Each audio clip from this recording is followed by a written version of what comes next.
Bortle here at the 2024 Austin, Texas NAWCQ, my goodness, Nationals with Whoa. Please introduce yourself to the world. My name is Nathan Mills. I came to NAWCQ and got top 64. Ended up 57th after round 12. What deck, bro? I played Yubel Fiendsmith. What made you decide to play this deck for the event? So I went up to about 2 weeks ago. I went to Omaha, Nebraska. I actually won that regional. So I played triple Yubel. This was without the Fiendsmith, and it was bare bones. The reason why I love this, I actually did really well with Unchained, and so since I got a chance to play Unchained cards and terrorize my friends at locals, I got a chance to play Yama, Rage, Shavara again, and they were coming in clutch for me all day. Okay, sweet. Before we start deck profile, any shout outs? I'd like to shout out first and foremost the Gaming Metro. Thanks, Johnny. Appreciate you. He actually got me onto the team 3 or 4 weeks ago, and so I've been kind of just putting on for him, and he's actually been on a tear. Been nothing but great. I'd like to shout out Monty, shout out Tao, shout out SK Games, the Swindler, the team, the whole squad on the Gaming Metro, also SK Games in Lubbock. So I'm really thankful for that. Thank you for Tao, Lee, Sam, Cooper.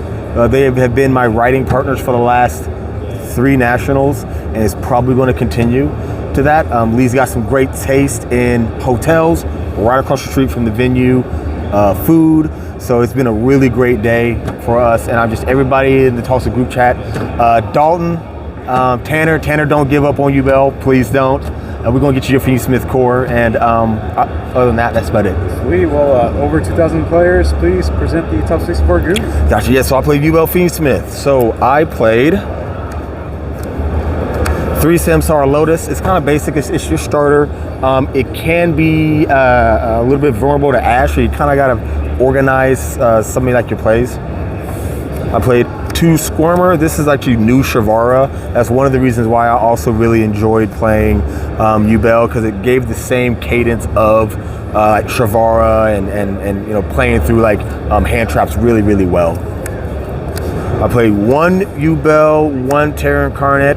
You do not need the second Yubel if you organize your plays correctly, and this card's great, and you do not need Nightmare because we have like 6 or 7 bricks in this deck, so you really just don't want to add another one. It has a great effect to like kind of just good spot removal while burn damage, but I just don't value that as much. It's like not bricking. 2 Spirit of Yubel. This card was great today as always.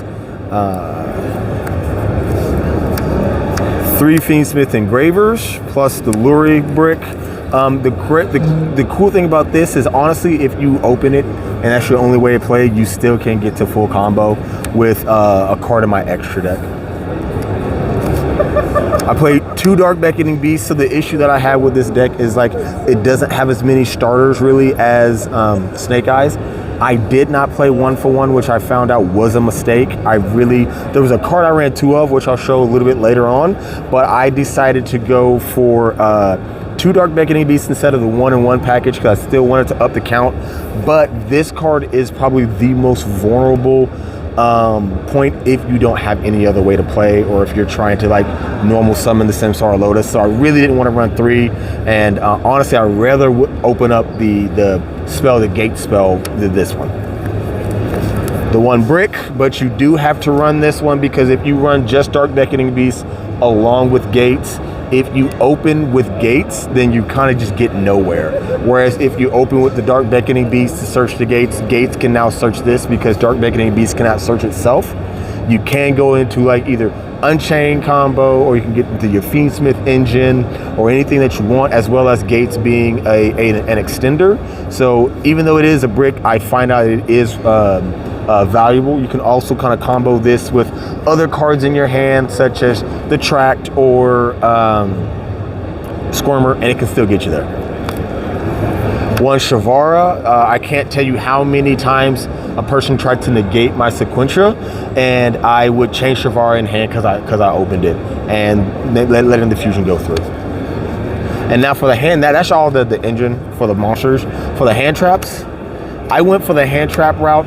A lot of people want to do the board breakers. I kind of was just a coward in doing the board breakers. I do see the value in it to where if I can just negate your board, play through it, and then I can end up probably just winning the game. But I went with the hand traps. I played 15.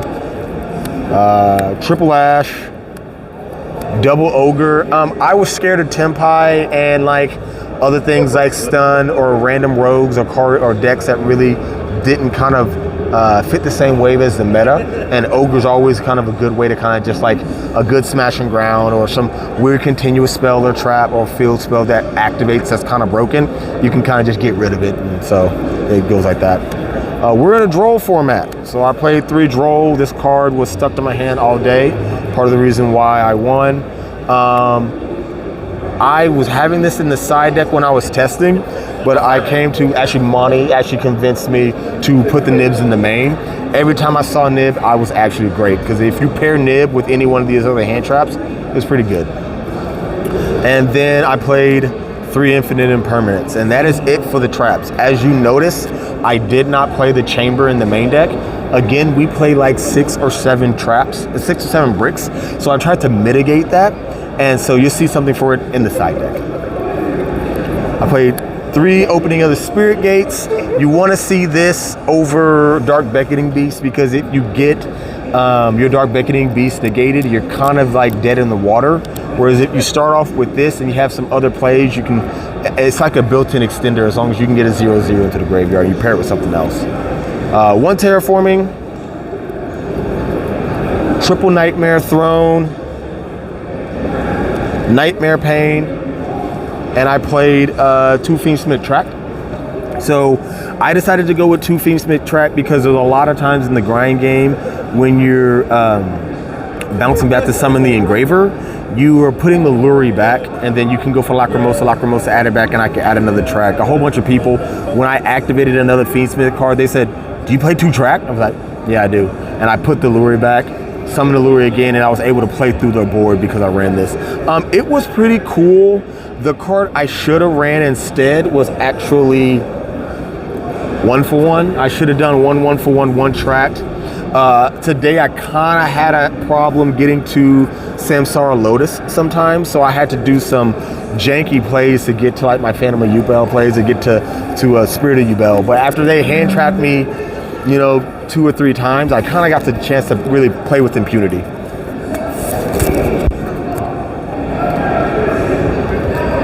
The extra deck was Requiem, Moon of the Closed Heaven, Muckraker, Sequence, Yama, Rage, and SP. These were the links of choice. I was going back and forth on if I should play Muckraker and Disarray, because it was like, if people are hand trapping you and doing a whole bunch of stuff, it's really going to be hard to go into Disarray. But I was like, honestly, man, it's really, that card is so broken, and honestly, the times I got it out, it was a game, because I was going to replace this in the Disarray for Anguish access code to help like break a board like going second, because I noticed I really didn't have a lot going second. But I was like, if I just sequence my hand traps correctly and then like sequence my plays correctly, I should be able to break the board. And Muckraker was very important for me, and the Disarray was even more important for me. If there was anything that I would cut, it probably would be the Muckraker, but that's the only thing I would cut for either Apo or something like that. Because I did not run Apo as well either.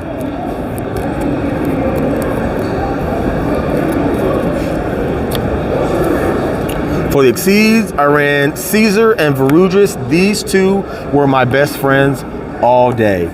If I was nervous because a lot of people would wait to hold their hand traps for like Sequence,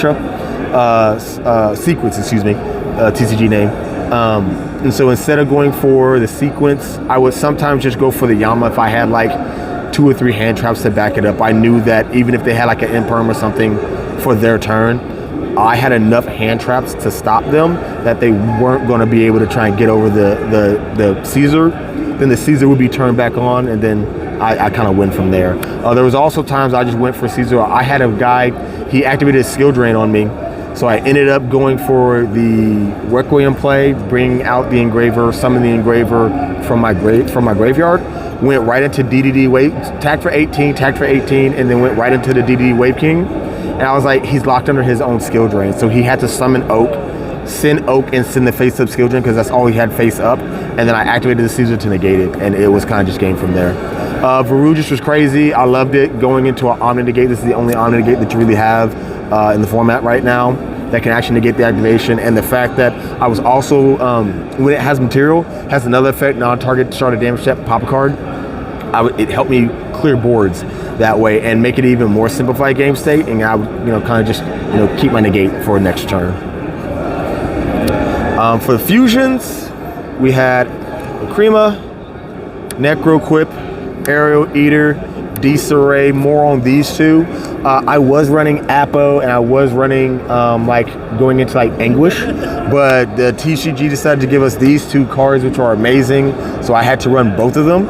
So the Necroquip has a cool effect that you can use a Fiend that is equipped with a monster equip, and then a Fiend monster card. So Engraver attached with Requiem meets that merit by itself.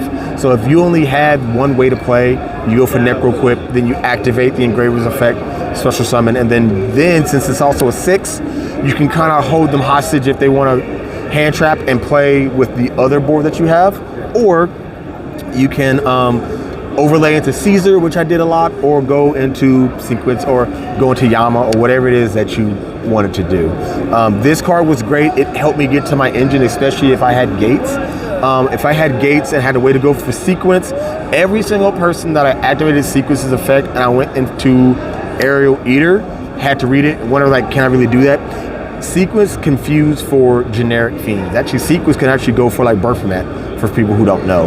And so I would use Aerial Eater to send either, if I had a 0/0 fiend, I would send Spirit of Yubel. If I didn't, I would send the Samsara de Lotus. And then I would have ways to either destroy what Yama and Yama bring back, or Gates bring back, or Squirmer bring back. And then I would have, then my Yubel line would be online. And then that's helped me get to either Varudris or Phantom of Yubel or whatever it is that I needed. So these two are actually great attributes. I would still run them going forward.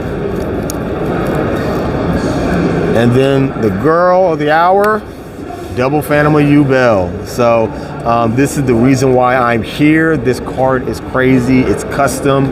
There's so many times I would open up a Yubel and a Terror Incarnate, or I would open up Yubel and the Chaos Summoning Brick, and I would just fuse it together, make this, and now I have a call by on my field, and I get to play. And I play with impunity and play Gates, and I'm going to end up getting back the Chaos Summoning Brick, anyway. So that's that. As for the side deck, I played double Bestial, triple Molchummy. When it worked, it was great. When I saw it, I don't know how many. I can't tell you how many times this card got ashed.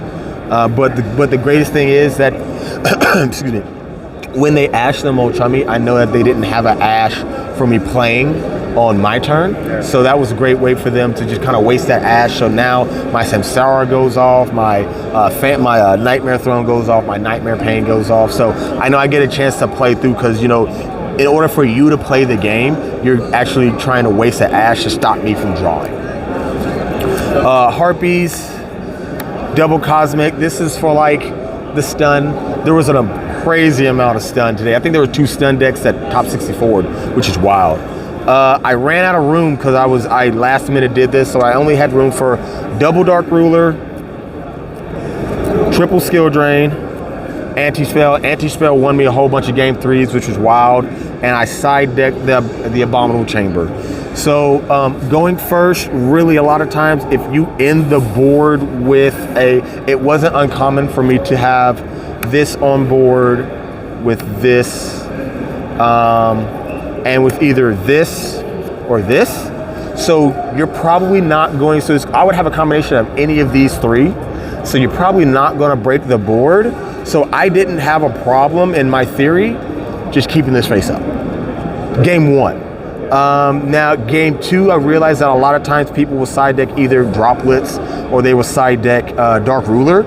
So that's why when I knew I was going first, I would side this in, and then I would put the Rage in Graveyard. So if they did a Droplet, or they did like a Dark Ruler, I could activate the trap to summon, and then I could disarray negate whatever it was that they were going to. That was my theory.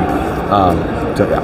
Nice. And it also reduces the number of bricks, because really, like, if you can play with this deck, you can play through 2-3 hand traps. There's a lot of time a guy had 4 hand traps and I still made a board and I ended up beating him. So there's no problem, but the problem is you just need to be able to play. We have way more bricks than what Snake Eye is, which is why I think it's kind of the better deck. But as long as we play, then it's no stopping us. Yo, well, congrats on top 64 and thank you for the deck profile. Thank you very much. Have a good day. Until next time, everyone.